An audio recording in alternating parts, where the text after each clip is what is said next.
Hey everybody, welcome to Geek Addicts.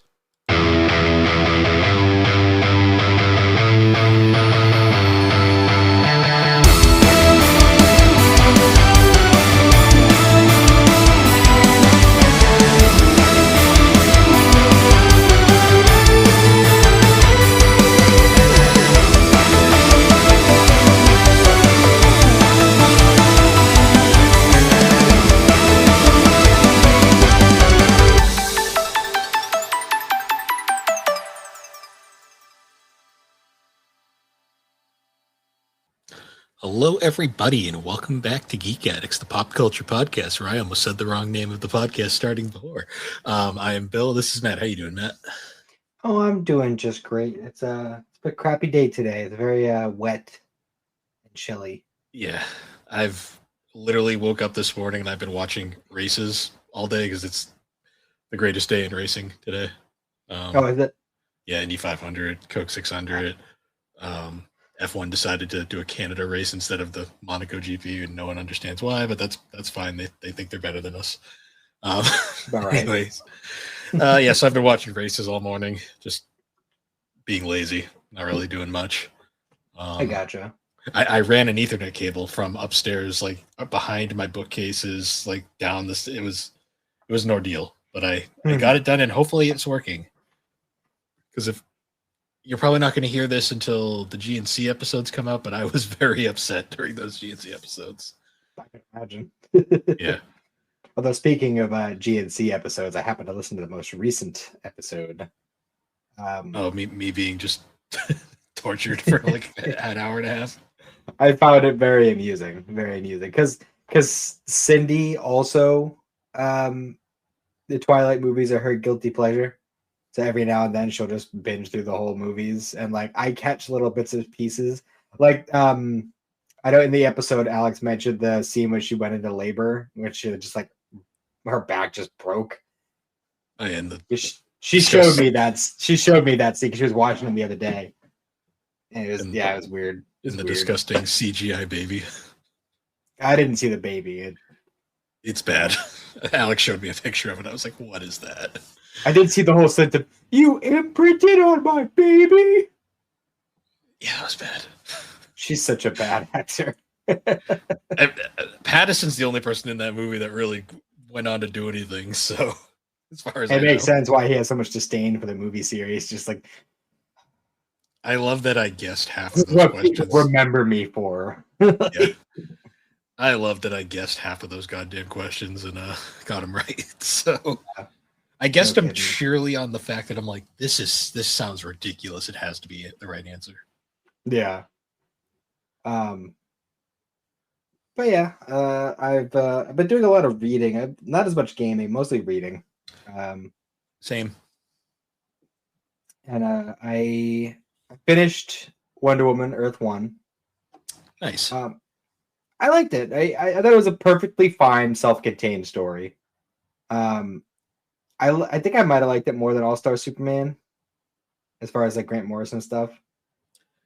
It's definitely one of their more interesting works. I find, this is probably a hot take, I find All-Star Superman a little overrated at times. It's a great story, but there are better Superman stories. I don't agree with the whole "it's the greatest Superman story" comment that I see a lot, because I'm like, no, it's not. There has been much better ones. Well, that was the reason I got, because there was a few different Supermans to choose from out of the compacts, and the reason I chose that one was because a lot of the people I was seeing online were saying that like that was one of the best ones. I was like, okay, I'll just get that one's also probably the easiest one to read as a standalone, because Birthright is an origin that's technically not canon anymore. Arguably, sometimes it's hard to tell. I mean, maybe it's confusing. It's confusing if you know nothing about Superman. It's confusing as shit because there's clearly a lot of lore there. Well, the thing is, they change.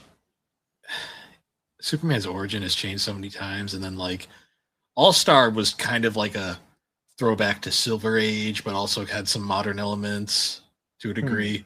It uses a characterization of Clark that I don't really like, where Clark is kind of the disguise and Superman's the real person. I don't like that depiction. I prefer the Clark's who he is and Superman's what he does depiction that most comics use. I mean, that makes more sense to me because he was he is sent to Earth as a baby. Like, he's not a Kryptonian at heart. He's an Earthling at heart. A lot of the Silver Age stuff, Clark was the bumbling disguise most of the time, so it was always that's kind of a more Silver Age characterization than anything. I like the I don't even know if this is like a thing that they actually do in any of the comics, but I like the idea that Clark is like the clumsy, like bumbling, like, for lack of a better word, fool. Not because he's putting on an act, but because he's so focused on holding back on his strength that he just like loses all other control of himself. See, the problem is though, just focused on not breaking everything around him to fucking pay attention to what he's doing. The problem is that most depictions have him where he's just so good at control that there's no reason to do that. Which, with all the potential strength he has, it seems a little ridiculous that he has that much control. It's also dependent on the writer, to be perfectly honest. Fair. Because sometimes the bumbling Clark shtick doesn't even really work anymore now that Lois knows who he is. Because that's really the only person that matters. What else? No one really cares that much. Yeah. But aside from that, I also read Batman Arkham Asylum. It's a good read. Another Grant story. Yes. The art in that was really intriguing. Like, I was actually showing it to Cindy because it seems like exactly the kind of art that would be right up her alley. Where it's like you really get a good look at anyone in that. Like, did you believe that was written in the 80s? Oh, for sure. 100%. Like the art was done in the 80s. Like, it's crazy how good that book looks even today. Yeah, and the story itself is just so like how it keeps going back and forth between Batman being stuck in Arkham, and then we're also getting like the diary entries of the guy who founded it. And that dude was fucked. Yeah. He should have been in an asylum, not making one. There's a reason the Arkham Asylum is as fucked up as it is. Yeah. Well, it's funny because when you think about DC lore, if you really think about it, Superman could clean up the Earth in like a day if he really wanted to, but he doesn't because he has respect for everyone else. And like the only reason Gotham's a shithole is just because that's just how Batman keeps it. To be perfectly honest. Well, there's only so much he could do with his fancy toys. I mean, if he wanted, he could bring in like the Justice League and they could clean that city up in like a day. Oh yeah, for sure, 100%. But no, he's just too busy training 13-year-olds to beat up bad guys. I mean, yeah, he's got a one of them went out of his way to become his sidekick. So yeah, either way, that's why everyone likes Tim Drake, because he wasn't the normal Robin until they made him basically just like every other Robin and ruined his character. But that's besides the point.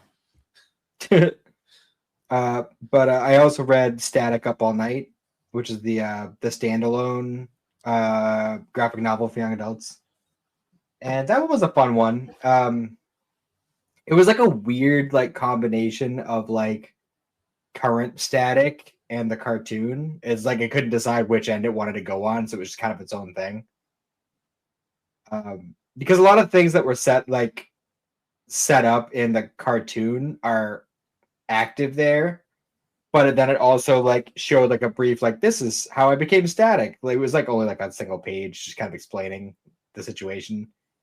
And it showed the BLM protest. So it's like the origin is like it happened with the Static season 1 storyline, but Richie is Gear. Like, he's got like his superhero outfit thing that he had from the cartoon and all that stuff going on. So it's like a weird combination between the two, but it's a fun story. Yeah. I don't think we know what Static's origin is currently. I think we got to wait till he appears in Titans pretty soon. So we'll get a full... Do they not get into it in the Dakota incident? I still haven't read enough of it to know. But I also don't know Static lore that much, so I'm kind of like... Fair. I don't know. He seems to be more tied to his original Milestone character. I don't really know. I'll have to find out when I get around to it. When you said that to me, I was fucking pumped for like a good couple days. I was like, shit, like I would have to start getting the previous issues of that run so that I could like get the build up to it. I will say you probably only have to start with the New Titans era because Yeah, everything before that's that is a completely different team.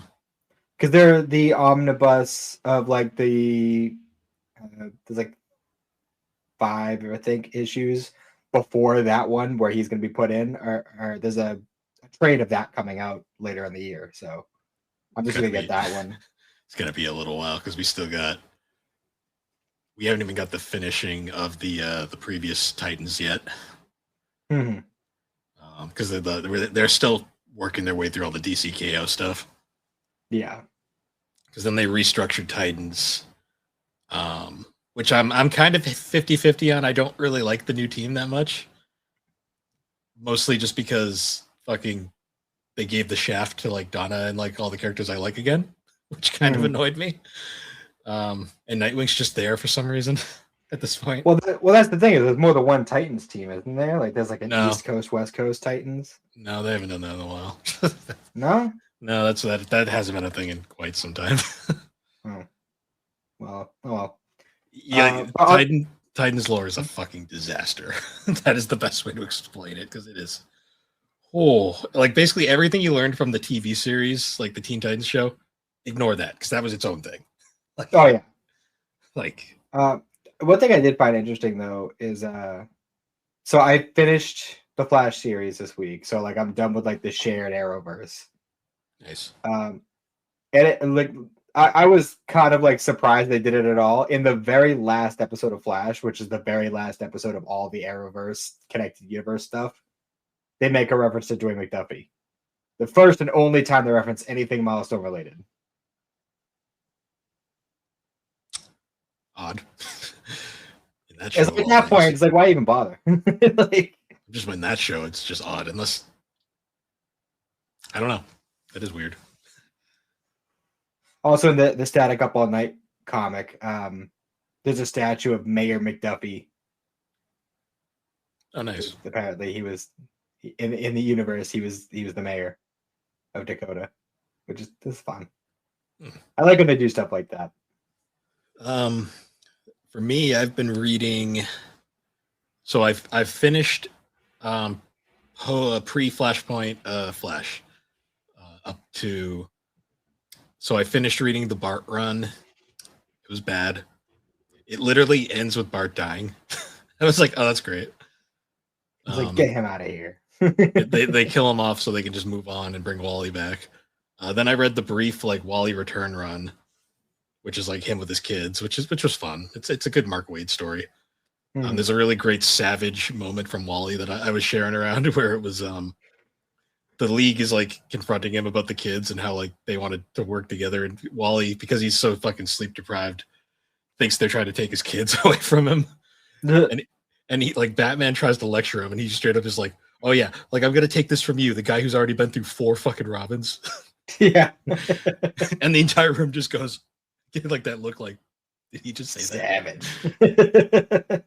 Did he really just talk to Batman that way? Yikes. See, Wally doesn't. You gotta remember, Wally's from a different generation of heroes, so like he doesn't have the same respect in the same way that like Barry would have. Hmm. There is a lot of moments throughout the later Flash run where Wally and Batman are kind of like snippy with each other. Hmm. You also gotta remember though, Wally's best friend is Dick, Dick Grayson. So Makes sense. But yeah, after I finished reading Up All Night, I started reading the second Dungeon Crawler Carl book, nice. which is interesting. It's interesting, I'll say that much. Especially when I started getting into like the different like races and classes that the characters could choose to be. For instance, the cat chose her class to be former child actor. Okay.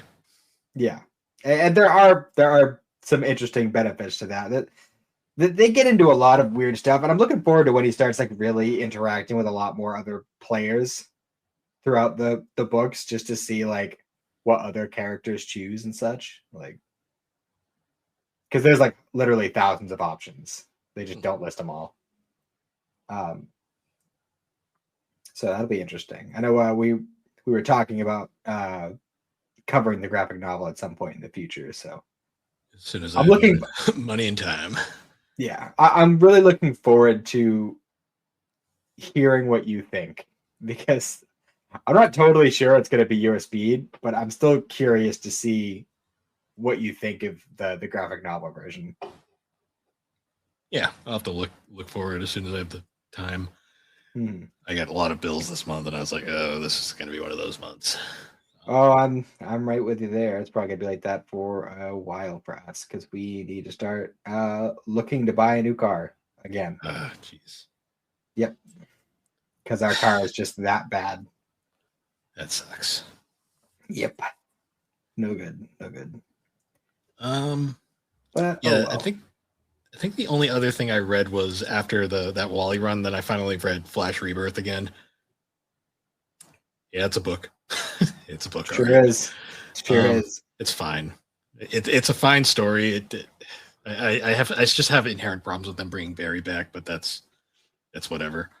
And then I read the following run that Jeff Johns did with Barry after that. The one that it was him and Francis Manipul drew the really beautiful watercolor art. With the rogues and such. Yeah, with the rogues from the future showing up, and then like the weird murder plot, and then Wally and the gang shows up for like one panel. Yeah. And it was basically a lead up to Flashpoint because I got right to the end where he runs back in time, and I was like, all right, I'm gonna take a break from this because I really don't want to read Flashpoint right now because I don't want to start. I'm kind of putting off starting the New 52 stuff because I don't want to do that right now. That's fair.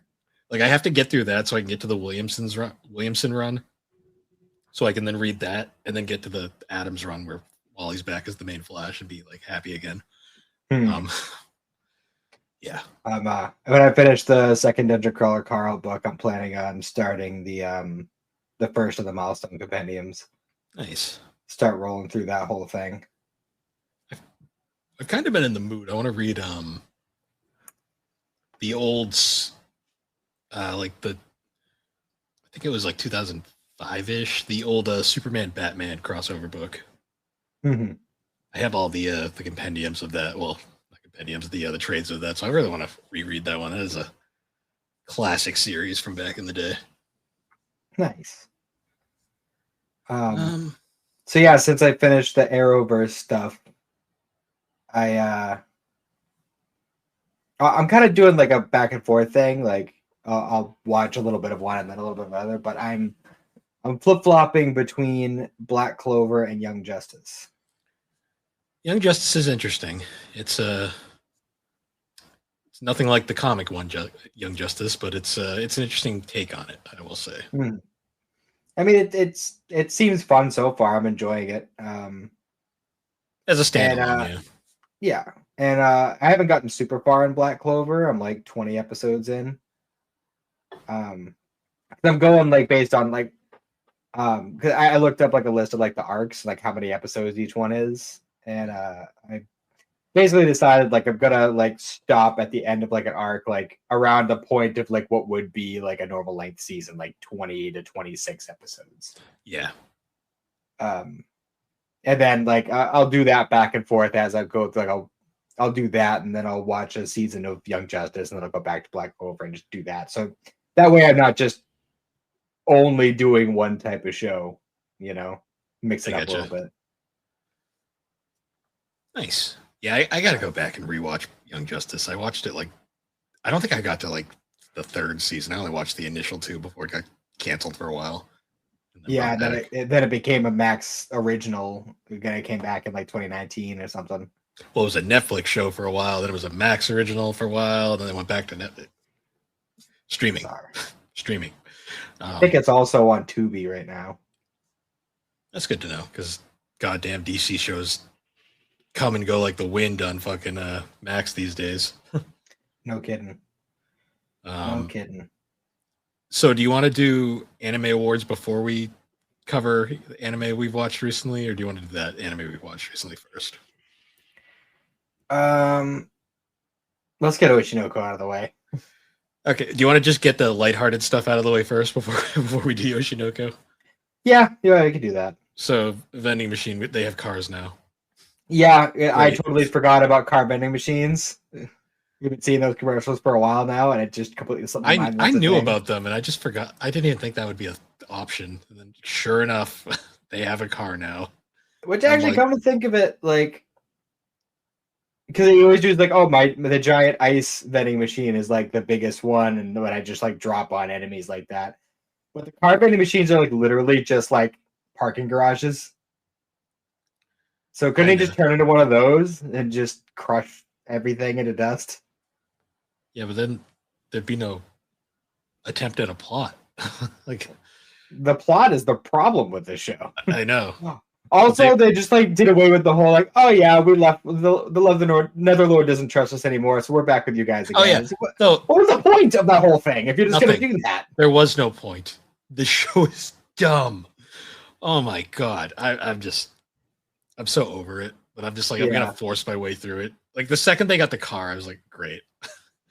It's like, Like, are they okay, gonna- so we're just doing away with any sort of like, yeah, okay. I'm like, oh, they went back to thinking, oh, they're like, oh, people don't like the series. Let's go back to being stupid and funny. I'm like, it's too late, guys. It's Yeah, too fucking late. You already lost. So yeah, that happened. Did you watch the new Slime? When did it come out? Because when I was looking on Friday, it wasn't one. I think it came out Saturday. Oh, okay. Then no, I haven't watched it. Okay. Interesting stuff's happening. That's all I'll say there. Okay. All right. Very nice. Let's talk Oshinoko because, oh boy. Yeah, a lot happened in this episode. Anvils were dropped. Yeah, And many of them. If you thought you In knew some where cases, pushed. we'll get to that. Um, so if you thought you had an idea of where the plot was going up to this point, you didn't. You didn't at all. No. Because I have no No. idea.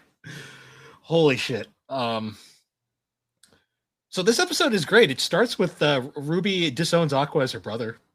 Yeah, she That's basically great. says you're dead to me, which is like, oh, okay, that's nice. And then Aqua doesn't do anything better because then the owner of the Strawberry Productions shows up and she's like, I always thought we were like a family, and he's like, I don't fucking care, just walks away. Pretty much. I'm like what a dick. Like, come on, man. Well, I think he's at a point now where he's like, okay, I'm full in on this revenge thing, and I'm not planning on surviving by the end of it. So Yeah, that's he's very pretty clear. much he's pretty much cutting ties and trying to set things up so that everybody else will be okay. Yeah, and then we Yeah. get that little Kana interlude where she's all like, it's weird, that story is just completely gone. Because now it's Funny all how that happened. it's all this other stuff. It's almost like it never happened at all. Mhm. But we do get that interesting little character moment between her and Aqua where she's like, yeah, I'm gonna do this for them, but I really don't want to be a fucking idol. I just want to be an actress. Yeah. Which I thought was the most in character Kana's been since like episode 1, to be honest. Yeah, for sure. It's like the first time I'm like, oh yeah, this is why people like her. Because she's been unlikable as fuck for most of the rest of the series. Yeah, for the most part. But this is gonna be the point where they're like gonna try and make her more likable and make it make more sense for like her and Aqua to be a thing. It's like, come on, we already had the perfect person. Well, they're not even going to do that because Aqua don't give a fuck. Like, he's done. He's done with relationships at this point. Oh, for sure. Um, But they're So then still we gonna get- dangle that, I don't know. They always do. But then we get this. So we get this whole like he goes and confronts his the owner of the studio that ran away again, and he's all It's a similar reaction to Ruby. yeah. Except Aqua doesn't give a shit about him in the slightest, and Aqua's like, yeah, what are you gonna do about it? Yeah. Well, the dude's like freaking out on him the whole time, like the same way Ruby was, but he's being more aggressive about it because he's like dedicated his whole fucking life to this thing. And he's like, yeah, I found the dude. I found him. I know who he is. He's dedicated his whole life to this, and then Aqua fucking figured it out in like a week. Yeah, the He's like, 16-year-old's like, I figured it out. I know where he lives. I know his name. I know where he takes shit. And I know I've been planning this revenge plot since I was 4. yeah. which is I think the main reason why he was like so hell bent on keeping Akane away from her, away from this whole thing. Yeah. Because as much as he's cutting things, you can tell he does care about her still. Mm-hmm. Oh, for sure, 100%. Um, Well, again, I think the whole like, not necessarily the whole reason, but I think the push that he needed was seeing her get pushed, and that was the point where he was like, "All right, we're done. This is happening." yeah. Um, just rethinking something real quick because I didn't go back to check. Was the guy that accidentally pushed her? Um, was that the dad, or was that just some rando? I didn't check, I think but it was just a rando. if it was him, he was wearing a wig and a hoodie, so it was Okay, because it I'm pretty sure he had black hair. Okay, yeah, okay. It was probably someone. It was probably a rando then. Paid Or off. it was, yeah, I was gonna say, or somebody he paid to do Yeah. something like that. Okay. I just because I remember thinking like because of the reveal at the end of this episode, I was wondering like, was it that guy? I was like, nah, it wasn't. No, because Akko would have noticed. Wig or no wig, he would have noticed. Probably. Oh yeah, He's too the smart. eyes too. The eyes too. Yeah. But yeah, so we have that whole thing, and then we get an interesting cut I wasn't expecting where we cut back to that director from like the start of from episode 1. Yeah. And he does like a whole recap where we go back, we get like an eye recap. I didn't think we were gonna get an eye recap ever again, to be honest. Well, no, we're gonna take a step further and get a documentary and a movie out of it.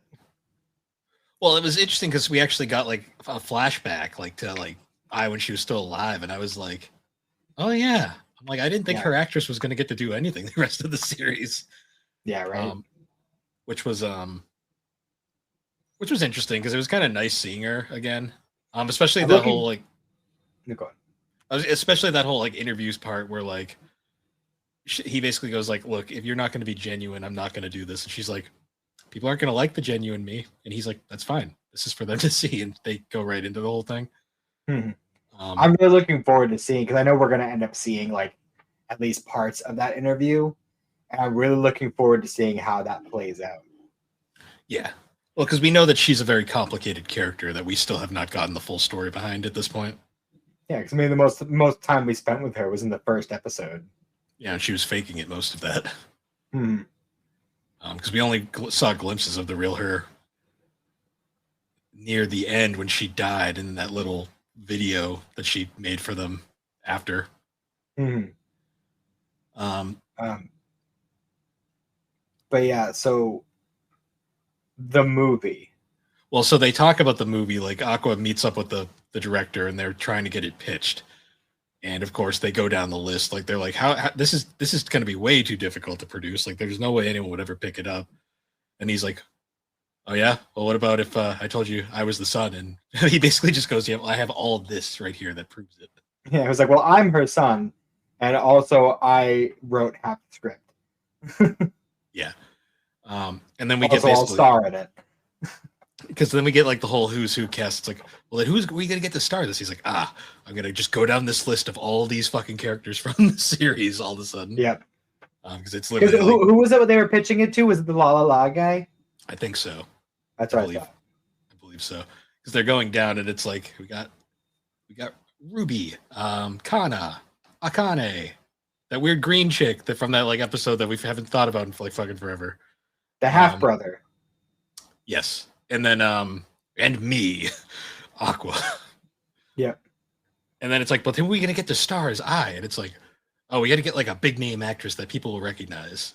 And then they cut to this whole thing, and then it immediately cuts to that actress at a bar, basically bitching about being put in this movie. Yeah. With her drinking buddy, that's conspicuous, very sinister, conspicuously blonde, and sinister. His hair is pulled back, so you can't fully tell who he is. Yeah, and you never see his eyes. But he basically is all like he's just like, oh, that's interesting, cool. And she's like, you know what? I'm going fucking mountaineering. And he's like, you should be really careful. I hear people have accidents out there. You gotta watch your back. And then it just cuts to him going, watch your back, in like this echo. And then it just cuts to this forest setting. And then she's fucking dead.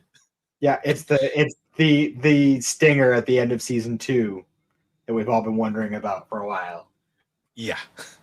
And it just cuts to him there being like, I told you to watch your back. And then we find out really quickly. You're a murderer thing. Yeah. And then we just find out, oh yeah, this guy's not just a fucking psycho. He's like mentally not there. Like, cause he's all like, oh no, I've done it again. Darn. I'm just like, this guy's literally insane. But he's also like getting off on it. Yeah. Like, holy shit. But like at the same, so obviously like now that I've had time to sit on it for, I've actually thought about it. Like I know that this is probably just exactly what it looks like. But when I first saw it, I was thinking like, what if that scene wasn't something that actually happened, but actually a scene from the movie? Him being there makes it difficult. Does it? Because what if it was Aqua playing him? And then they were playing out this scene, a recreation of his own death,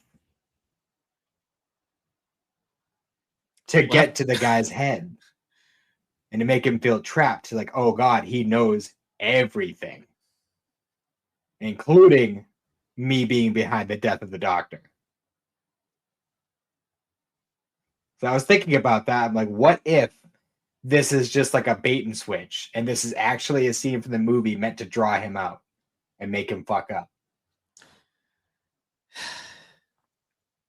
That is like really compelling. My only problem is like I just don't feel like Akka's that creative. He's really that creative about this.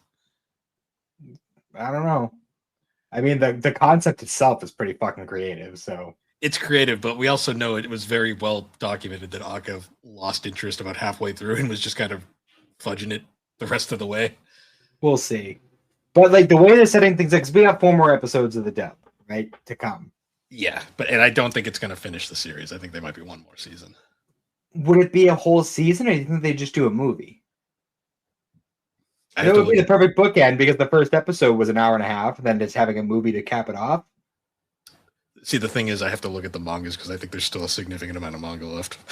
I don't see how you get that much more out of the series from where we're at right now. That's wild to me. Well, the thing is, like, I think it's like 15 volumes, and I'm pretty sure this volume is like volume 10. So that's still like 5 volumes or whatever. From where we left off right now? It's around there. The end of the season. I have to look at the numbering again. There's still a good amount left. All right. Especially for how the seasons have only really been covering like maybe like 3 to 4 volumes a piece. We'll have to see. I just don't. The way it's looking, I just don't see them finishing it in this 4 episode span. I keep trying to talk to Cindy about it, but she keeps getting mad at me. She's like, I don't want to talk about it. I have to wait until Wednesday for another episode. Yeah, it's we were both like on the edge of our seats, like jaws on the floor, watching that episode. Like that was an intense one. Yeah, because there's a lot to unpack there. For real. It makes season 2 seem very tame. I mean, at least the first half. Those last those last few episodes, they were a little rough. Other than that, though, that's about all I've done for anime. I guess we can see our results for the anime awards. So let's bring these up real quick. All right. From Crunchyroll themselves, the Anime Awards 2026 winners of the Anime Awards full list.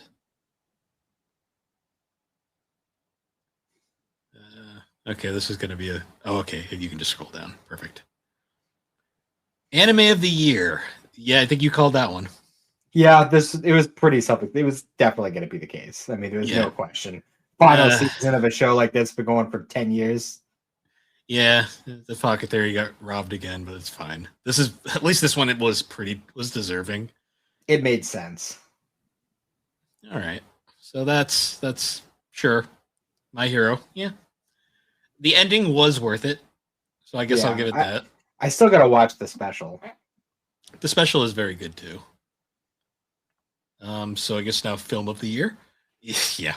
As expected. As expected. I had no I had no stake in this because I only saw Chainsaw Man. So of course it was Demon Slayer. I mean, I haven't seen Demon Slayer because they still refuse to put it on Crunchyroll yet, but they can still make money off of people buying it on Amazon. I really liked the Chainsaw Man movie though, so it's kind of a bummer that got the shaft. Yeah, but Chainsaw Man is not nearly as accessible as Demon Slayer is, unfortunately. True. Demon Slayer is much more universally accessible than Chainsaw Man is. So I understand why. It's just not as good in my opinion. Yeah, so that's expected.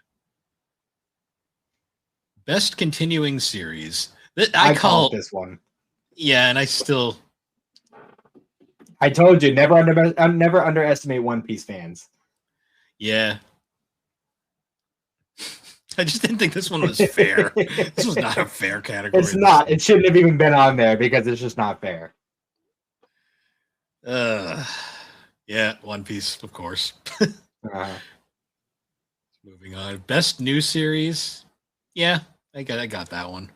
Gachi Akata, of course. I mean, I'm still calling the Crunchyroll bias. I did not think Fragrant Flower or Sakamoto Days was going to even get a chance because they're not Crunchyroll shows. Well, Fragrant Flower, not as many anime fans watch romance shows, so it's the vast majority of anime viewers, at least over here, are watching shonen primarily. So anything that wasn't shonen was automatically going to have a handicap. So. No, I figured this was going to win. I also just figured a lot of these weren't even going to get a chance because this was another heavily stacked category. For sure. One-sided, I should say. For sure. Right. Best original anime. Sure. I didn't watch it, but sure. I did watch it. It was fine. It was perfectly fine. This was another category I couldn't answer because I only saw Zenshu, and then I thought Zenshu was just fine. Lazarus, though, sure. That Adult Swim logo throws me off, though. I'm not gonna lie. It does, yeah. It's an Adult Swim show. It's very strange. All right. Best animation. I guess. Yeah, that's I mean, honestly, this one was one that was tough to even come close to really deciding on because, I mean, yeah, solo leveling, the whole draw to solo leveling is the animation and the fight scenes and stuff. I mean, it is a very good looking show. But everything else on this list is all, well, I mean, Takapi's Original Sin, it's all right. But that's the only one I don't really have any knowledge of. But all the other ones, like My Hero, the final season, incredible animation. Dan season 2 was also incredible. Gachi Akata had a really unique style to it, was very good. And then, One Piece, it had all the Gear 5 stuff, so obviously that shit they go balls to the wall for. Yeah, I guess I'm pretty sure half of Toei's budget goes into just the Gear 5 animations. Probably. I mean, this isn't an unworthy winner. This is probably the only thing. I mean, I don't know going forward, but this was probably one of the few things it was gonna win. Yeah, if it wasn't gonna win Anime of the Year again, but I didn't think it was going to anyway. It wasn't even an option. So, yeah, I mean, it has the battle scenes are amazing, so I can give it that. I'll say fine. I don't think it should have won it, but sure. This was one where it could have been whatever. So yeah. All right, best character designs. Gachi Akata again. I still haven't seen it, so I can't really say. Yeah, I think Gachi Akata definitely had it. The complexity of each character's individual look is just it's just too good. It's too good. Yeah. Yeah. Looking at the other shows, yeah, pretty much. I mean, Down to Dawn, maybe. Yeah. Down to Dawn does have some good ones, although the most prominent new character we got in Down to Dawn this past season was just a dude in his underwear. So yeah, we also got the Eren Yeager dude running around, and who's just a tubby guy wearing the most basic ass Japanese high school student uniform you'll ever see. I thought it was fun. No, he's a fun character. This is about character design, like the look. Fair. I haven't seen it, so So, I can't comment. All right. Best director. Yeah, this was when I. Yay! Somebody won fucking for the Pocket Theory. Hell yeah. this is interesting because all the nominees for best director were the directors for all the same shows that were nominated for best anime. So I thought whatever won best anime was going to win this, but I am surprised. Yeah. But yes, Apothecary does deserve to win some awards. It won something. That's all that matters. I mean, best director, that's not his best thing to win best anime. I guess. Depends how much work, how involved the director is. Hmm. So best background art also got Yakuda. I don't know how I feel about this one because the background in Gachi Akuda, I mean, there's a lot of interesting designs and stuff, but like the general setting is basically a dump. So it's just trash everywhere. I think it's popularity bias more than anything. I mean, it could be, but I mean, you could say the same for Apothecary or Dandadan or Hikaru, and they all have fucking gorgeous back. Honestly, I think Dandadan should have taken this one. Either Dandadan or Apothecary, because Apothecary had some beautiful backdrops. They weren't as varied as Dandadan, but they were beautiful. Yeah, for sure. I mean, I'll take what I can get because Gachi Akuda definitely deserves awards, but I think Apothecary should have, or either Apothecary or Dandadan should have gotten this one. Yeah. Moving on, now we get best romance. This one, honestly, Fragrant Flower. I think this is what we both agreed was probably the most deserving. I made the comment that it's the only one that's really a true romance in the end. Yeah, out of the ones I've seen, because I haven't seen a few. I mean, I guess Dress Up Darling is the close second. I haven't seen what Honey Lemon Soda or Blue Box, so I can't speak on those ones. Well, I know with Ranma, the romance doesn't happen for a while. Yeah, I was gonna say Dandadan and Ranma aren't even romance shows. Like Ranma's a comedy, and Dandadan is just like a shonen. Ranma has a romance in it, but we haven't got there yet. We have not got there yet. That's near the latter half. There is a romance in Dandadan, but it's more of a funny background thing. It's like, I mean, it's kind of like no different than the vast majority of romances in shonen battle shows. Yeah. I guess Dress Up Darling, I'm surprised they didn't give to that because that's the Crunchyroll show, but this was the best romance out of this list. So, but again, Fragrant Flower had a huge fan base before the anime even came out, so I can't say I'm that surprised. True. I was hearing about it long before the anime actually came out. Yeah. Well, yeah, it was inspired by Attack on Titan. Can't you tell? Yeah. I can tell just by watching him stand next to her. Well, yeah, he's clearly Bertold. I mean, come on. I love the fan art where they get the fucking perspectives wrong and she's like up to his like fucking waist. And I'm like, no. Yeah. Nope. Yeah. Moving on though. Best comedy anime, Dandadan. Yeah, sure. Yeah, because honestly, out of the rest here, Dress Up Darling is probably the closest competitor. Because this season of Spy Family was surprisingly dark. Yeah, well, Dress Up Darling was more rom-com comedy. And then, yeah, Spy Family was a lot more serious than the previous seasons. And, like, Ranma has its moments, but I've definitely seen funnier anime. Well, Ranma's like an 80s slapstick anime. Like, it's very much what it is. Just with modern animation, yeah. Yeah. Dandadan actually, like, I like full on laughed, in multiple parts of this show, this past season specifically. So yeah, it's such a contrast from its first season. Like, because its first season, sure. I was like, this is dull. Well, I think in content, like now that all of it's out, if you just look at both seasons as just one season and watch it all together, like it kind of like retroactively like makes you feel better about season one. Yeah. Still hate that opening, but that's a me thing. Yeah, that's a you problem, bud. I'm aware. I'm aware.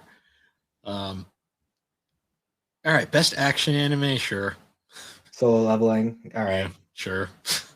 I think honestly any of these could have taken it, but Yeah, I think I voted Kaiju because I liked Kaiju's battle sequences, but this, yeah, sure. I mean, hell, fine, Academia could have also won it, realistically. yeah, Academia was bringing some serious action scenes. Yeah, and this could honestly, be. so was Gachiakura. To me, this is just the soul leveling fans are they're voting for whatever they could this Yeah, year. pretty much. All right, yeah, that's fine. Best Isekai. This one I have no fucking idea because this category was pretty bad, all things considered. Yeah, it's yeah. Oh, it's the one I have no fucking idea. Good, great. Campfire Cooking deserved it. I don't care what anybody says. Or the according to Alex, this the dad's been reincarnated one is apparently amazing as well. I've heard that one is good too, but I haven't seen. I've seen Campfire Cooking, Twisted Wonderland. Obviously, I didn't watch the Konosuba like single episode. Nobody did. It's not out yet, except unless you bought the DVD, apparently. And Zenshu, I like Zenshu, but Zenshu's fine, but compared Campfire Cooking is just so much fun. See, I guarantee you they didn't. This one didn't get it because it's a Sentai show, and those just don't go well together. Sentai and Crunchyroll. If enough people vote for it, it doesn't matter because obviously Netflix won a previous one. So I guarantee with this category, this was a strong case of people scrolled down and went, I've seen this one around. They're like, oh, I know that one, I guess. And then they clicked on that and moved on. They just say, oh, I've heard of ReZero. Click. Yeah. Because I'm like sitting here Pretty like, much. I don't know. All right. I still find it interesting that Disney even made it on there. There wasn't a lot to work with this season, I guess. There was. What do you mean? There's like 1 million isekais every year. The most of them were shit. That's the problem. Yeah, and some of the ones on this list are shit. I mean, the Disney one, I guess. Is that the shit one? Yeah, it was disappointing. It was very disappointing. Because I'm gonna say the Disney logo on it. It was disappointing. So I'm gonna say ReZero has fans. I know that. This one was here because they clearly didn't. I don't know why this is here, to be honest. The Konosuba. I've heard this one's great, the bureaucrat one. Yeah, that's probably it though. Yeah.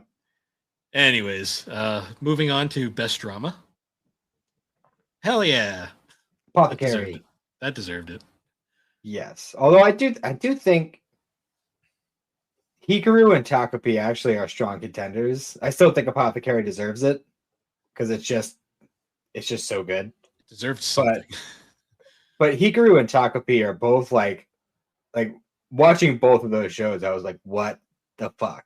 Like, especially Takapi. Like, that was the most outrageous 6 episodes of anime I've ever watched. Yeah. Okay. Well, that one, I think that's what we expected, but I'm happy for it. Yeah, for sure. All right. Best slice of life. This one I'm curious about. Okay. It's kind of a stretch, but okay. I mean, I feel like this past season wasn't very slice of lifey. I mean, the parts that were. Yeah, but like when you think about like the Lloyd backstory, the bus hijacking, the whole like defector arc, like none of that was slice of lifey. It was all very plotty. I guess. So I mean, I guess. To be fair, Franklin Flower was way more of a romance than a slice of life. I would have said Dress Up Darling, honestly. Dress Up Darling, definitely fits slice of life, even though it is more inherently romance. But it's definitely that one's a kind of a hybrid because it's also comedy. I didn't watch any of those, so I couldn't. Rom-coms are basically slice of life. Yeah. Doesn't surprise me though, because that Spy Family has a lot of fans, and this was one of the few things it was probably going to win. Best main character. Let's see. Yay! Best girl won. Yes, as she should. As she should. I'm honestly shocked that that Midoriya didn't take this. Yeah, because he was very strong this most recent season too. Yeah, for sure. Also, I'm still annoyed Dandadan got 2 fucking spaces here. Yeah, it's pretty bullshit. I get they're both mains, but like freaking what's his name? The the kaiju guy should have had a spot. Oh, Kafka. Yeah. Also, not to jump ahead, but I'm just saying if Momo and Okarun are both main character, then fucking Deku and Bakugo are both main character. I don't care what anybody says. Yeah. Well, the list makers are they do their job, I guess. Mamo one though, that's what we all wanted. True. Best supporting character. Speaking of, Yeah, there's Bakugo. Sure. yeah, he's there. Yeah, I mean, this is the one season where I feel like he deserved it. So, also but this one fucking he shouldn't even be on the list. I know. Also, Don and Apothecary have fucking like multiple spaces in this category. Like, really? I think Gigi should have taken that one. Yeah. Hell, even Jinji had reason. I think I voted for Turbo Granny, to be honest. I'm pretty sure you did. Because I think we were both having this whole discussion about how like most of the people on this list aren't supporting characters. Yeah. They should have also just restricted it to one per series. Then I wouldn't have been as mad about Bakugo being here. True. But true. Yeah, I mean that's fine. I was expecting him to win. Just give it to Belly Button Laser Kid. I don't know. I kept calling him Dick Laser. So. And Alex was like, "It's coming out of his belly button." I'm like, "Yeah, but he gyrates his hips. Like, what does it look like?" Classic. All right. This, yeah, expected. Best must protect at all cost character. Yeah. Yeah, for the third time in a row, or not in a row, because I think there was a season there where we didn't.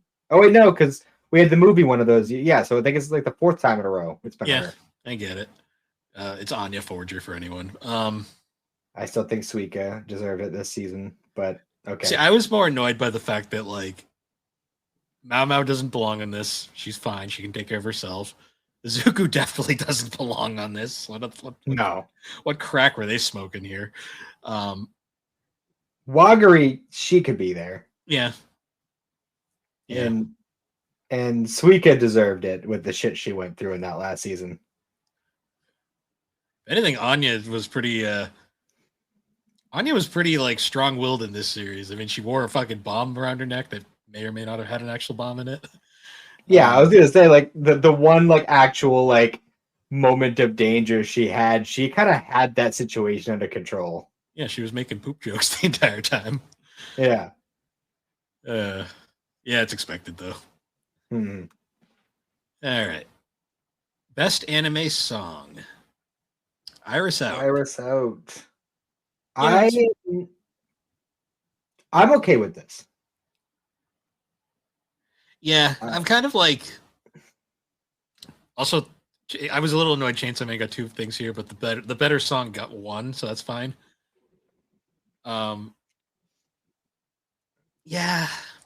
Yeah, because I think the song I voted for was "On the Way" from Dandadan season 2, but yeah, these were all probably fine. It's fine though. It's fine. Iris Out's a good song. My daughter loves it. Nice. Best anime score, but yeah, whatever. Demon Slayer. I will say Demon Slayer does have good music. It does, but I have not seen it, so I can't comment. But I also just love the sound of like the ancient like Chinese music. So like Apothecary Diaries just automatically is like a step above for me. Yeah. I mean, and Dandadan had fucking Dragon Force, so sure did. I don't know. And Gachi Akira has a great soundtrack too. Honestly, Soul Leveling had a great soundtrack too. Yeah, Chainsaw Man did. They all did. Honestly, they were all contenders. Maybe I'm judging Demon Slayer because they still haven't put it somewhere where I can watch it without paying $20. But I mean, I do like Goshina's work, so there's something there, I guess. Mm-hmm. But best opening sequence, On the Way. I think that's the one we voted for. Yeah, I think we both agreed that this one should take it. So I'm okay with this. Because the only real The only real like close contender for me was like Rewake Wakar, um, from Yeah, Reawaker was good. I'm trying to yeah. think. Mirage, I actually listened to that song, and that is a really interesting. You should, if you haven't listened to it, you should listen to the song. I'm not gonna lie, this kind of keeps me from wanting to. No, they do something really interesting where they give it like a Spanish sound. It's really cool. Okay, I'll think about it. They almost made me not watch Don to Don. I'm just saying. Hey, just because you didn't like the one song doesn't mean they're a bad band. I know. uh, all right. So this one I was expecting, and then of course outro. This is the one I voted for. So nice. Yeah, I'm also okay with this. I mean, there was other ones on there that I also did really like. Beautiful colors. I mean, I was very on the edge with that one too. Beautiful colors, definitely not fucking solo leveling feet song. Well, you don't like getting cucked by the feet every fucking episode. No. See, me and Alex joked about this recently about how like the difference between getting cucked by the feet and then like the ominous drum beat from not Donda, Oshinoko season 2. Yeah, well, they do that in every season. It's just a different song every time. But like, yeah, it's just every time we hear that song, we're like, no, you fucking don't you fucking do it. Well, yeah, because in Oshinoko, when you start hearing the burning drum beat, and you're like, no, I'm not ready yet. Not yet. I'm not ready. Because they like tease you with it. You're like, I don't want to wait another week. I don't like the song as much, but I will say the one in season 3 as well is really effective because you like hear the static and then like the kind of the like whine coming in first before it cuts to the camera reel coming in. And you're like, oh, credits, no. Yeah, and I do like the song. The song is good. The song is really good. I love it. I've come really far around on the opening for season 3. Agreed. Like, opening and ending, honestly, I like them both. They are. I don't think they're as good as season 2, but they're like growing on me a lot. Yeah, the songs in Oshinoko definitely hit. I did find it weird that Dress Up Darling Kawaii Kawaii was here, but then which is a fine song, but I don't really care for it that much. But then Dress Up Darling didn't get for the opening because I thought the opening, song was much better. All right. So yeah, that was expected. Yeah. That was a very good ending because it really did fit the journey of watching all of My Hero, though. For sure. All right, best voice performance Japanese. Good for Mama's Japanese VA. I think we both voted for the One Piece lady because she's put in the work. Good for her. I mean, yeah, Mama's VA. Pretty good. Although next year when that comes up and fucking Masako Nozawa's on that list, she's getting the vote. Fucking that old biddy is still screaming her lungs off. Sure is. All right, and then best voice performance Arabic. Good for them. Good for them. It's. Are we really gonna go through all the different languages? Sure. No, let's scroll through. I'll just kind of observe. Good for them. Sure. Okay, English. Same guy. Okay. Demon Slayer dude. The dude who killed my favorite character in Demon Slayer. Good. Fun. I think I voted for Justin. It was for me. It was either Justin or Emmy Lau from Pocket Theory Diaries. I think you voted for Alexis. Yeah. I mean, that's fine. But yeah, that's the results. Oh, it's all just more in France languages. It won. Oh, Jinchi's a whole lot of Demon Slayer. All right. So that was the Anime Awards. We were sort of right on some of them. I was right on a lot of them, actually. A surprise. Some of them not so much, but I didn't watch half the stuff in there, so I couldn't really vote on it. Yeah, the Isekai one was a toss up because we both only watched like one or two out of them. So yeah, it was a stretch. It was very much a stretch. Yeah. Yeah, so that was the Anime Awards. I guess Now that we're an hour into the episode, Yeah, we should get to our topic. hopefully that one guy doesn't complain. I don't think he watches this show. Yeah. uh, anyways, so moving on, we're going back to one of our earliest episodes. We're covering the next live action Rurouni Kenshin film. Yes, the beginning, not to be confused with Origins. Yeah. It's not confusing at all. Well, what's really annoying is these films are literally it's like the first one is Origin, then it's like part 2, part 3, and then they said screw numbering. We're gonna just give it the beginning so everyone gets confused. Yeah. And then the last one is the final. So it's Origins, 2, 3, the beginning, and the final. It's so bizarre. To be fair, you could watch this one first and not be fucked up at all. Because you could watch this and then go into Origin. And it would actually literally ends where Origin begins. Yeah. It would actually be a perfect cut in a lot of in all honesty. So that in that case it's fine, but I guess watching it now, it makes a lot of sense. We do get that reveal because the Kenshin's background has been kind of a mystery throughout the series. Mm-hmm. By this point, go on. Yeah. Oh, I was gonna say, like, as much as like, yes, you could watch it that way with this one first and then go into Origins, but I feel like there's a certain quality where having like the first 3 installments of just like, oh, just goofy ass Kenshin just doing his goofy Kenshin thing, and like he gets serious sometimes, but he's just a big softy goofball at heart. And then you get into this movie, and the 4th installment, you're like, oh. Yeah, we understand why he was that way. Yeah. So I have to say right off the bat, the first 3 movies, for the most part, were very good adaptations, but they did take some liberties here and there. Mm-hmm. This one is pretty much spot on to the source material. There are some differences, like minor differences that I noticed throughout, compared to the Trust and Betrayal OVAs, but for the most part, they were minor, and in some ways, I actually like them more. Yeah, because it was pretty like note for note. I'm like, oh, it's literally this arc, but live action. Mm-hmm. Fun. And I love that they get really heavy into like kind of like the old school blood effects for like samurai movies. Like some of them were just like very clearly like, oh, like they just went back in time and just like picked up a blood effect from an old samurai movie and just put it here. Like I like that. I gotta say, so obviously we watched it with the dub over, and the dub performance is fine. It's one of the better live actions that does this, the dubbing. I have to say though, from an actor perspective, Takeru Sato, I think is his name, who plays Kenshin, does a phenomenal job still from all these movies. For sure. A lot of times it was hard to read the woman who's playing Tomoe, but I think that's by design because it's part of the character. I hate to say this, but it's kind of fucked up. I thought she was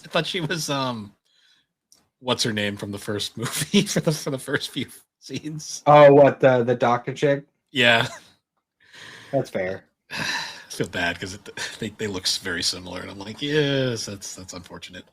Yeah, it happens. It happens. See, they didn't really give her. Tomoe has that really distinct like front bang in the anime and the manga. Mm-hmm. They didn't really give her that here. She just kind of has a side swipe thing, like a lot of the characters in the series. So I was kind of it didn't hit me at first.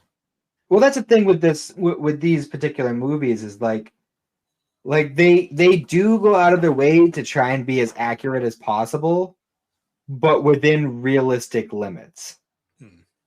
And that's where these movies don't fall into the same trap that a lot of other live action anime adaptations do. Yeah.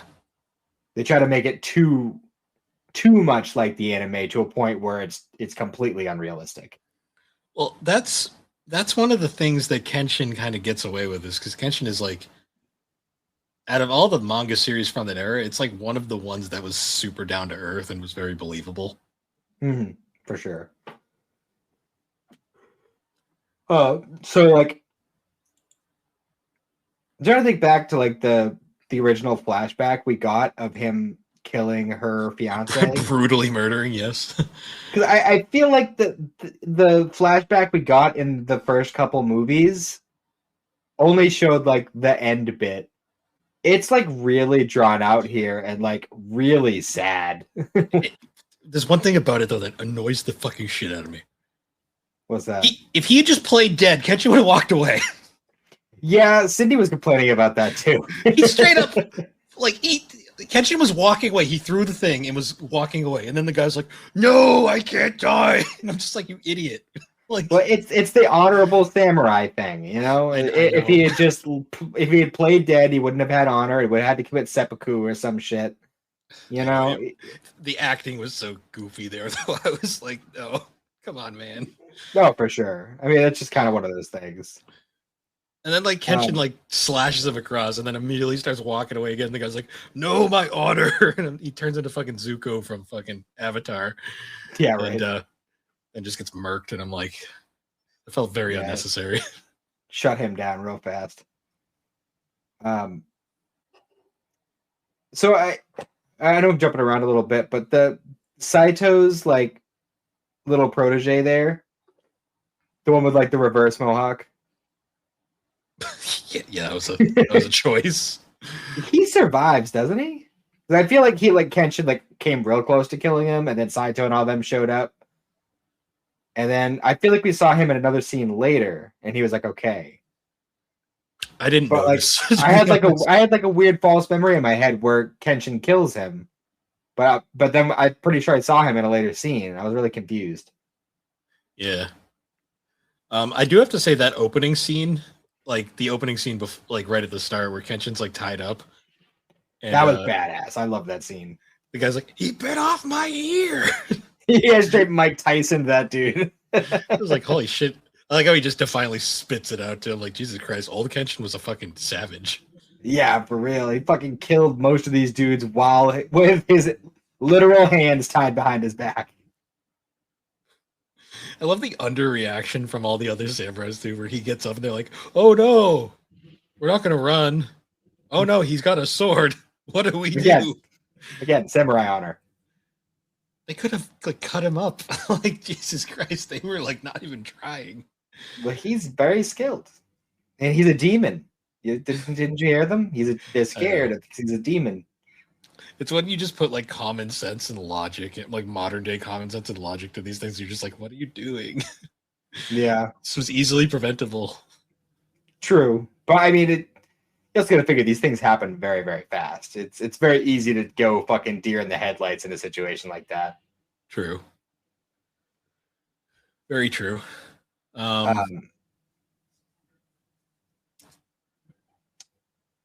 So one thing that I did like, because correct me if I'm mistaken, because it's been a little bit since I watched the Trust and Betrayal special. Yes. In the original, they never blatantly said like, yeah, we're actually together, right? Because in this movie, we get like a build up to their relationship before they actually get sent away to that shack. And like by the time they're actually talking about doing a fake marriage thing, he's blatantly like, no, I want to like actually be with you. And I don't think that happened in the original. In the anime, when they get sent off, he just flat out, the guy who sends them out is like, all right, so you're going to be husband and wife, just go. That's kind of just what happens.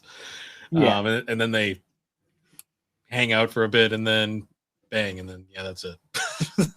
Yeah. It's very ineloquent because the Trust and Betrayal DVD is good, but like it also like doesn't convince me about those two really being a thing all the time. Well, I mean, there's only so much because I mean they lived together for a while. Like they were living in that shack for like a good 6 months, I think. I think a lot of it has to do with the fact that like Kenshin's VA in the Trust and Betrayal OVA was not the best. Who does the dub voiceover for Kenshin here in these movies? In these movies, fucking Wikipedia doesn't have it. 1 second here. 1 second, because why would Wikipedia be helpful? Because he does a really good job. And then obviously there's a lot of like, funny actors or Crunchyroll actors, I guess, in these movies. because it's the dude who plays Reiner, I think, who plays Saito, right? Yes. Or Yes. Goten. I believe because I know this isn't helpful. God damn it. Let me see. One second. I figured out why. It's because fucking Google auto-corrected on me.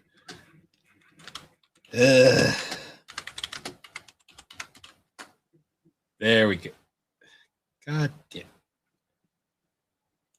The beginning. There we go. Found it. It is Mika Solosod, I think is his name. That's how it's pronounced. Oh, He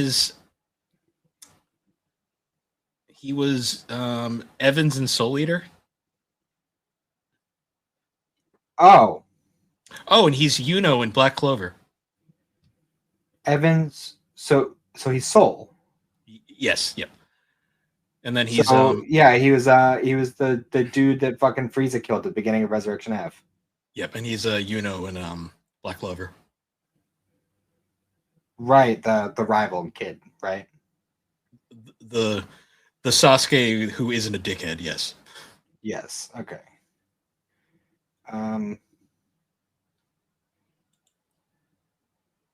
It's interesting.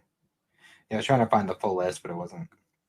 There isn't a convenient behind the VA's listing. It said Alex Lee played one of the characters, but I'm not sure which one.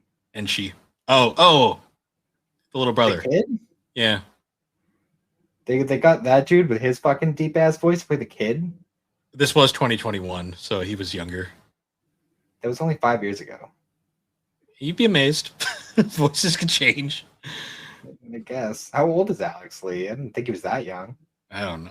I mean, he's got range. It's good. It's been around for a bit. Either way. That was another thing too that I noticed is the little brother wasn't watching from the bushes like he was before, like watching his sister die. Oh, actually, that might be his adult. Honestly, that might be listing for his adult form. Maybe, but in the next we don't film. see him in that. And she was the main villain. No, I'm saying in this movie we don't see his adult self. Well, no, I think this is just a general list of all the characters. That's why okay. Because Kaoru's on this list and she's not in this movie at all. Nope. Nope. Okay. I'm trying to figure out who played Tomoe. Tomoe, yeah. It's all right. The dub fucked her name up too. Yeah. Yeah, it's in trouble. Well, it was actually funny too because me and Cindy were watching. Well, we tried to watch it last night. We got like 40 minutes in, and it was late, so we were gonna fall asleep, so we turned it off, and I watched the rest this morning. But we were watching it, and like they kept calling him Batosai, and she's like, "How are you actually supposed to say it? Is it Batosai or Batosai?" And it's like, I'm pretty sure this is the actual way you're supposed to say it. Yeah. What she's comparing it to is the 90s dub, and they weren't exactly culturally accurate back then. So no, they flubbed most of their lines in that dub. Yeah. She's played by Susie Young. I don't know her credits. Let me see. Yeah. She's a character in Black Clover. I don't remember at the moment. Okay. You said Susie. Oh, she Young? was the Warhammer Titan in Attack on Titan. Oh, that's fun. The one who got eaten. Very quickly, yeah. She had very few lines. She's in a whole lot of stuff. She plays Makima. Oh. Okay then. Okay. That's now I got an idea what we're working with. All right. That actually that fits. Yeah. I'm okay with this.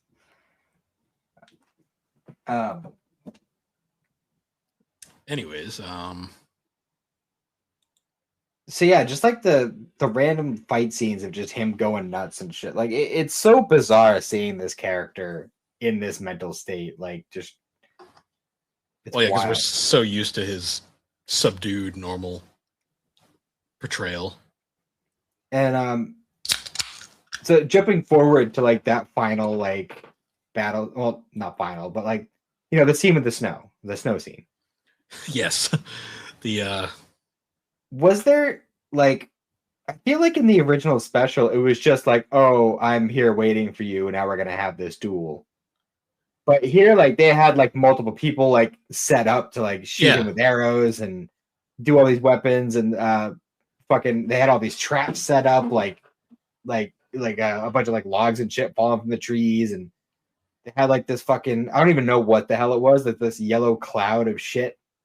It just kind of it was like a smoke bomb, but it like was there specifically to blind him. I don't know what it was, but What if it was like a sulfur bomb or something? like I liked that aspect of it. Like the end of that fight, he was just straight up blind, and like that was how it ended up happening because she had like kind of just come around, and she held the dude's like arm back, his sword arm, and that was how they both got slashed together. Yeah, because it's a lot more. It was a lot more quick and a lot less dramatic in this. Because in the anime, they like the OVA, they like draw that out. And you're like, oh shit. And Yeah. then you get the little brother in the bushes going, "Oh no, I'm gonna What plot have I revenge. done? I'm gonna plot revenge." Um, this one he just disappears and fucks off, and it's just like, oh, I'm sure we'll get a flashback in the next movie where we see him watching from the bushes and all that. But I'm pretty sure both of these movies were made like together. they were both Like in at the same 2021. They Yeah. had one budget.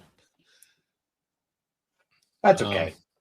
These then- movies don't really need outrageous budgets because they just do so well with what they have. Yeah, and this film also benefited by a lot of it being filmed in that shack out in the woods and in the snow. So True. I actually wasn't that much of the movie, honestly. it was like the second half. The It movie's was like like just it was like under the 2 back hours. 40 minutes, but even that is hard to say because a lot of it was also like that big battle in the snow, like after they left the shack and he was following her and all that. So Yeah. also, who was the traitor here? Because I got really confused about that. Because I had an idea that it was that guy that he was talking to for most of the movie. Then I feel like this could just be a fuck up, like how you did with the medicine lady. But I thought that it was the same dude who was sitting him down, being like, "Yeah, so this dude was the traitor, and I'm sorry about Tomoe, and I need you to still go out and fight people." Like I thought that was the same dude he'd been talking to the whole time. wasn't that Who the I assumed was the implication? traitor. Wasn't that the implication in like Trust and Betrayal? Because then he gets murked by the next Yeah, Baptist guy. because Shishio kills him, Yeah. and I thought it was like the big like guy who ended up becoming like the leader of the government, who was like, "Oh, I'm so sorry that happened." This guy was actually pulling the strings behind the whole thing, and yeah, I don't know. Yeah, it wasn't exactly clear. It's weird how this movie was very accurate to the source material, but at the same time, it was a little kind of confusing. I think a part of it is just because it's hard to, especially with like the old, like mid 1800s look to it. Like everyone's wearing like the same kinds of kimonos, and It's a very dark film. There was not a lot of color in this film. no, there was no. I mean, that's by design because it's supposed to be very, bleak throughout the whole thing. Well, it fits for a flashback too, because like I you did don't even. love that. Well, it's a big thing is like we don't even see Kenshin's like trademark red hair like much in this. Yeah, he doesn't. That's the thing I noticed too. Is his hair is much darker. I think I could be mistaken about this. I think that's because he's getting sprayed with so much blood that his hair has a natural darker tone to it. It's possible. And then like it could be also partly a symbolic thing because the more time he spends in the light, metaphorically, the lighter his hair gets.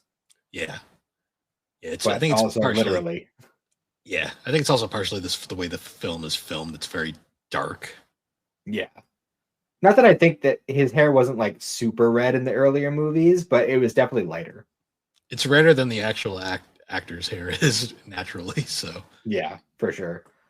um, I did really like the scene in the bar when he first like encounters Tomoe, where like those like he makes that one like asshole shit himself basically. yeah, because they're both people who are technically on his side of the war, but they're just being the biggest dicks about the whole thing. And they're like, "Oh, you guys have no clue how close someone came to dying." And then Kenshin just like mutters like, Yeah, someone was about to die. They're like, what was that? And then he just completely humbles them in like 2 seconds flat. Yeah. I really like the training scene too, like where he's first like joining the whatever the military is there. Yeah, it was cool that it showed that. I was surprised we didn't see any of his master, like the little scene of him being like, I'm gonna go join the war. I wonder if we're gonna get that at all. At this point, probably not, because I mean, again, we haven't read the last arc, and it's never been adapted until this live action movie that's coming up. So True. I don't know if he ever shows up in that arc. So it might just be the Shishio stuff that he's around for. Maybe. Not sure. Yeah. Yeah, I'm kind of overall, surprised though, we didn't see the dude from the first movie. You know, the dude with the paralyzed eyes and like the Raiden hat. oh yeah. I think they kind of forgot Remember, about that. because he picks up Kenshin's sword at the end of that last battle, and he like becomes the Batosai or whatever. They probably forgot about that, or it wasn't important at the time. I guess I just figured it would have been, you know, important in like I mean, we see multiple other people throughout this, you know, like obviously we see Saito a lot, and so I just assumed that, you know, it would have been even just like showing him picking up the sword at the end or something, you know. See, what I wonder is because these movies were made later in time, and the first movie, because that whole scene is basically original to these movies. It wasn't really in the anime or the manga. Right. I wonder if because these films probably had slightly different production teams. I wonder if they didn't really look at the older films. They just looked at the source material and just kind of went off of that, but like got like minor things and then missed a few things here or there. I suppose that's possible. There's really not that much time because the first movie came out in what, 2012?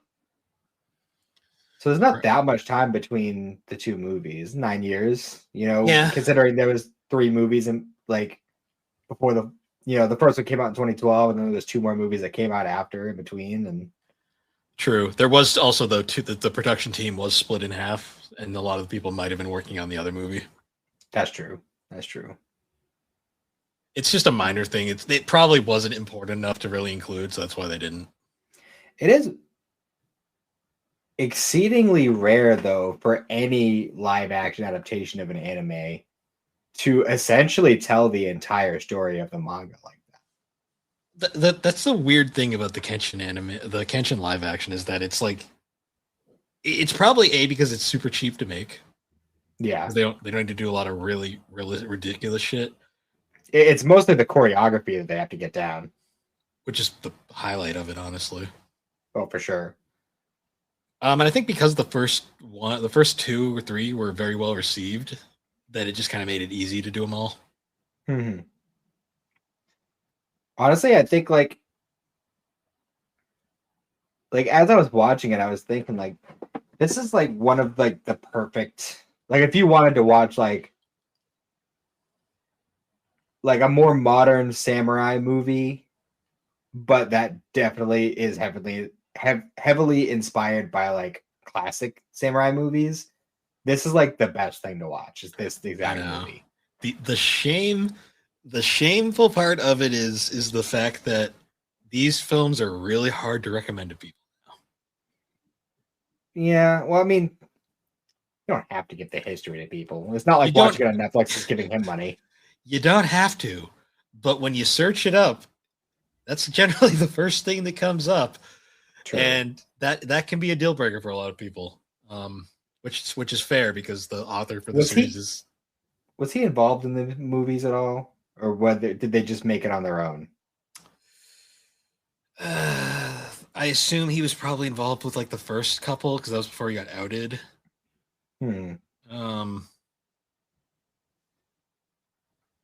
He didn't write the screenplay for these, as far as I can tell. He's not like an executive producer or anything. No. Well, if he wasn't involved in the making of the movies, then I think it's okay. Yeah. Now, the only point he pops up is it's based on Rurouni Kenshin by, I'm not saying his name. Um, So I think it's safe then. It's safe. no, I'm not saying his name just because Recommend to fuck him. people. Yeah, No, I I'm mean, saying I'm saying it's safe to recommend. yeah. I mean, you can recommend him, but it's one of those things where like you can recommend him, but don't be surprised if you're the people you recommend to come back and are like, no, not watching that. That guy sucks. Which you can Yeah. respond, yes, he does, but the story is good. Does. It's an unfortunate thing where an awful human being creates a piece of art that stands the test of time like this. Unfortunately, it's a very common thing when it comes to creatives. Yeah, this is like probably one of the most notable ones in Japan, though. Probably, yeah. Yeah, because of that story. Yeah, no kidding. But no, I like this one. This was honestly better than, because I think out of the previous the ones that cover the Kyoto arc, I feel like those were that was like an unfortunate case where because they were split in two, the way it kind of ended felt kind of like, huh? Well, for me, it was more the second one that felt kind of like meh. And part of that was because we did have a good amount of time between watching the second. Like, if we just watched 2 and 3 together, like over the course of like, a couple days or even all once, if we really felt that motivated, I think I would have felt better about the second movie. But whereas the first one works perfectly fine as a self-contained story, and as does this one, those are definitely the better ones for that reason. Yeah, and then I think the final. I have high hopes for the final. I don't know when we're gonna get to it, but I feel like now that we've done this one, I feel like we should probably do it like we should have as much time between as we did with the last one and this one. Doesn't have to be like immediate, but I think we should do it on the sooner side. Okay, so don't go like as long, but we don't need to do it right away because I will say I probably need a break from these movies because these are good movies, but they're slow to watch. I will say, but they don't like they're like they take their time, right? But I don't think they drag. They don't drag. This I will say this movie in particular is long. Like it feels long. Well, it's because it's one of those like cursed love story kind of movies. Yeah. It's an interesting. It's interesting in the context of the series because by this point you don't really know Kenshin as that character, and then you see him as that character, and you go, "Oh my!" Yeah, pretty much. Which is exactly the reaction I had when I watched the '90s series and then watched Trust and Betrayal. I was like, "Oh God." Let's see. I watched Trust and Betrayal right after finishing the '90s series, which was just after finishing the fucking filler garbage. And then I immediately go into that. I'm like, I was first like, why is Kenshin a robot now? Like both in terms of the character and his voice actor. Yeah, and then I watched Reflections, and I was like, what the fuck am I even? What are we even doing? What am I watching? All right, so that settles it. The entire movie franchise is a bust if the final doesn't end with Kaoru dying of syphilis. and his son being all like, my dad sucks, but I'm gonna get laid with this random girl here. But I found this random girl who looks just like my mom, and I'm just like, okay, buddy, Japan, you do you. And then it's more just the artists only being able to draw like 2 women in that series. Yeah, but no, I definitely think this is a great movie. I thought it was good. Yeah, no, I enjoyed it. It works perfectly well on its own too, so it's not like you don't have to watch the first 3 movies to watch this. It's perfectly fine on its own. It's probably my second favorite behind the first one. Agreed. I do think the third one was great with like the crescendo of that whole arc, but that one you have to watch the second one first, which kind of bogs it down a bit. Yeah, because you can't jump in and be like, why is Kaoru captured? Yeah, right. And who's this fireman? For real. I'm trying to remember what at the end of the third one did like a fire just happen to start and he caught on fire, or did they do the whole my body temperature is too high and I just burst, like spontaneously combusted? Good question. I don't remember. I don't remember. That's like for a series that's for the most part pretty could be a real thing. Shishio is definitely the one place where you're just like, yeah, Yeah, okay. a lot of the stuff with Shishio is a bit of a stretch. Like, yes, my katana has a serrated blade that when I cut my enemies, it traps their body fat, and then I can light it later, and then I have a fire sword. Like, that's not how that works, buddy. Uh,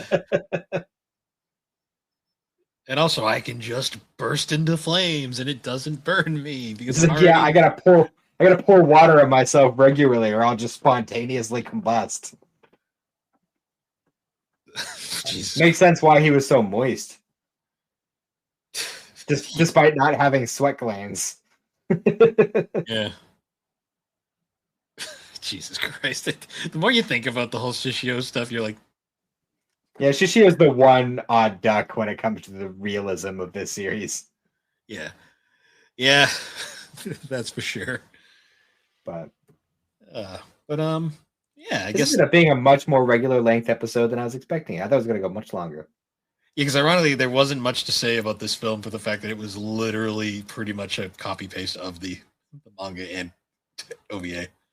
Yeah, I think the next movie we're gonna have a lot more to say about it because it's gonna be completely fresh for the both of us, aside from the little snippets we got from Reflections. Yeah, that like the heavily abridged version in Reflections. Yeah, Yeah, I'm looking forward to it though. the word clip show. Yeah, gotta read the manga at some point too because I want to see the actual what happens. Yeah, for sure. I started it a while back. I think I stopped. I was reading it digitally. I think I stopped like right when the Shishio stuff was about to start, and I just fell off and never went back to it. Yeah, that happens a lot. I just have so much trouble reading stuff like that digitally, especially when it's all there. You know, like if I'm reading it like week to week or month to month, like it's a lot easier for me to keep up.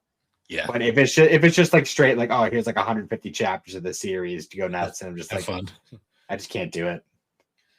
Yeah, I get that. I need physicals. Fair. Yeah, I guess we can wrap it up now, though. Once again, guys, thank you for joining us on Geek Addicts. You can find Geek Addicts on all the major podcasting platforms. And be sure to check us out on the Superpod Network, superpodnetwork.com. Awesome site where you can find all sorts of different videos, blogs, podcasts, whole bunch of awesome creators over there to check out. But anyways, guys, once again, thank you for joining us, and we will see you all later. Have a good one. If you're not playing on a 3DO system,